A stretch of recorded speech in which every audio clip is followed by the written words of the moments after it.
বিভিন্ন সময়ত আমি কাম কৰি আহি কাছমাৰী চামগুৰি পাইছোঁ। আমি কিছুদিনৰ আগত আমি শিৱসাগৰত শিমলুতলৰ পাণবেচা অঞ্চলত আমি খাদ্য সামগ্ৰী দি আহিছিলোঁ। তেওঁলোকে কোৱা মতে আমাক মেছেজ কৰি জনোৱা মতে খবৰ দিয়া মতে তেওঁলোকে যিদৰে খোৱা সামগ্ৰীবোৰ পোৱা নাছিলে, কোনো তাত দিবগৈ পৰা নাছিলে আচলতে, সেই অঞ্চললৈ আমি তেওঁলোকৰ কথা শুনি গৈছিলোঁ আৰু সঁচাকৈ আমি সেই পৰিস্থিতি দেখি হতভম্ব হৈছিলোঁ। তাৰ মানুহখিনিৰ ভিডিঅ' অলৰেডি আমি ফেচবুকে হওক বা ইউটিউবত আমি আপলোড কৰি দিছিলোঁ যাতে বন্ধু বান্ধৱীসকলে, বাকী যিসকলে সতীৰ্থসকলে এতিয়া হাতে হাত ধৰি বিভিন্ন প্ৰান্তৰ পৰা খাদ্য সামগ্ৰী আনি সেই অঞ্চলবোৰলৈ পঠিয়াইছিলে, সেইসকলৰ যাতে পোৱাকৈ সহজলভ্য হোৱাকৈ ভিডিঅ'টো আমি প্ৰস্তুত কৰি দিছিলোঁ যাতে তেওঁলোকেও দিব পাৰে। এতিয়া সেইখন গাঁৱত প্ৰায় যথেষ্ট মানুহে দিছে। ঠিক তেনেদৰে এতিয়া আকৌ আমাক খবৰ দিছিলে ন ৰিমিবা, এতিয়া আমাক আকৌ খবৰ দিছিলে যে 50টা পৰিয়াল আছে, প্ৰায় 50টা পৰিয়াল আছে। তাৰে মাজত কিছু সংখ্যক পৰিয়ালৰ এনেকুৱা হৈছে যে কাপোৰ কানি নাই আৰু খাদ্যভাগ নাই। আমি তেওঁলোকৰ ভিডিঅ' ফটো ইমানকৈ দিয়া নাই, কিন্তু অঞ্চলবোৰ আৰু ঠাইবোৰ আৰু আমি যে এই বস্তুখিনি এতিয়াও ৰাইজে যে আমাক সহায় সহযোগিতা আগবঢ়াইছে সেইবাবে আমি এই ভিডিঅ'টো প্ৰস্তুত কৰিছোঁ। এতিয়া আহিলোঁ আমি কাছমাৰী চামগুৰিলৈ। কাছমাৰী চামগুৰিত এজন দাদাই চাউল দিছে আৰু বহু সংখ্যক লোকে খাদ্যবস্তু যোগাৰ কৰি ৰাখি থৈছে। গতিকে ৰিম্পী বা আৰু মই কালেক্ট কৰিবলৈ আহিছোঁ।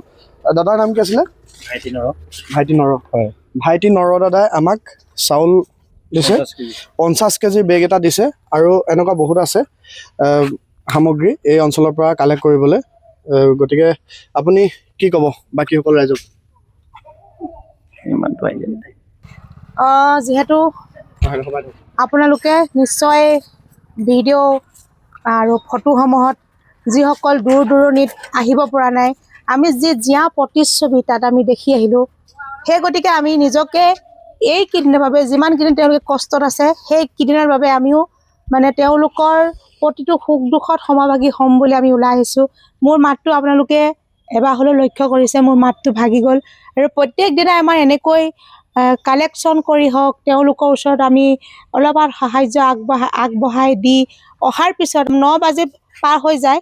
আমাৰ যিসকল আমাৰ লগত শুভাকাংক্ষী সেই সকলোখিনি আমি একত্ৰিত হৈ আমি যিমান পাৰোঁ সামৰ্থ্য অনুযায়ী, বিশেষকৈ আমি নিজে যিমানখিনি পাৰিছোঁ দিছোঁ। তথাপিও আমি আপোনালোকক মানে বহুত দিব চেষ্টা কৰোঁ, তথাপিও আমি পৰা নাই। আমি ৰাইজৰ সহায় সহযোগত, যিহেতু আজি মঙলবাৰ আমাৰ ওচৰতে এখন গমাৰি বজাৰ বহে, তাতে আমি যিমান পাৰোঁ কালেকশ্যন কৰিছোঁ আৰু তেওঁলোকে যিমান পাৰে দিছে, আমাক সহায় সহযোগ কৰিছে। আৰু এই দাদাজনে ক'লে যে মই চাউল দিম। বহুত বহুত ধন্যবাদ দাদা, কাৰণ আপোনাৰ মনটোতে যেন মানৱ দৰদী এটা ভাৱ ফুটি উঠিছে। যিহেতু আপুনি যেনেকৈ ওলাই আহিছে তেওঁলোকৰ দুখত সমভাগী হ'বলৈ, ঠিক আপোনালোকে ওলাই আহক দুখত সমভাগী হ'বলৈ, এষাৰ মাত দিবলৈ। এই সময়ত তেওঁলোকে এটা ভোকাতুৰ দৰে হৈ আছে, ঠিক আমিও হ'ম।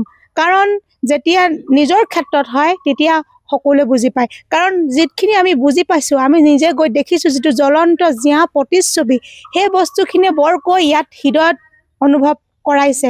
কান্দি উঠিছোঁ, কাৰণ যিখিনি তেওঁলোকে ভুগিছে সেইখিনি মানে আমি অলপ হ'লেও ইয়াত হৃদয়ংগম কৰিছোঁ। সেই গতিকে আমি নোৱাৰিছোঁ থাকিবলৈ, এনেকৈ ঘৰত ভাত সাজ খাই ভালকৈ শুই মেলি থাকিব নোৱাৰিছোঁ। তেওঁলোকৰ দুখত সমভাগী, সুখত সমভাগী হ'বলৈ চেষ্টা কৰিছোঁ, আপ্ৰাণ চেষ্টা।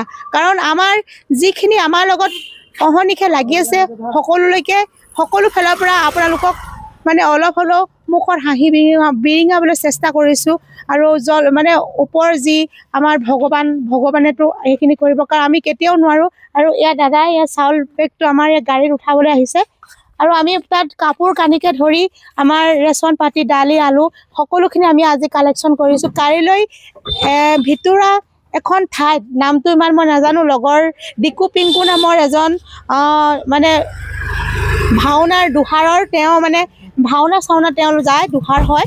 আৰু সেই ডিকু পিংকু নামৰ ল'ৰাজনে ফোন কৰিলে যে বা এনেকুৱা আমাৰ একেবাৰে গাঁৱলীয়া ভিতৰুৱা অঞ্চলত আমি একোনো পৰা নাই। তেতিয়া তেওঁক ক'লোঁ চেষ্টা কৰিম কিমান পাৰোঁ।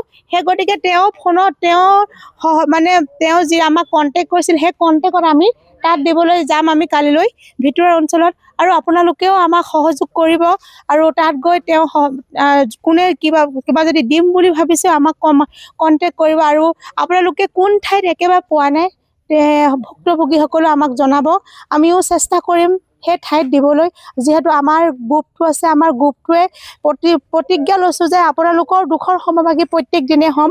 আৰু কাৰণ মানুহে মানুহৰ বাবে সেই কথাকে আপোনালোকে সকলোৱে জানে। আজি মোৰ মাত ভাঙি শেষ, তথাপিও মই ঘৰত বহি থকা নাই, কাৰণ আমাতকৈ আপোনালোকে বহুত কষ্টত আছে। আৰু ইয়াত চাউল তাউল বান্ধি ল'লোঁ, আৰু আমাৰ বহুত বস্তু আছে, দেৰগাটো বহুত বস্তু যোগাৰ কৰি থৈছে, আমি তাৰ পৰা আনিবগৈ লাগিব। আৰু আপোনালোকে সহায় সহযোগ কৰিব বুলি কাটৰ অনুৰোধ জনালোঁ। ধন্যবাদ।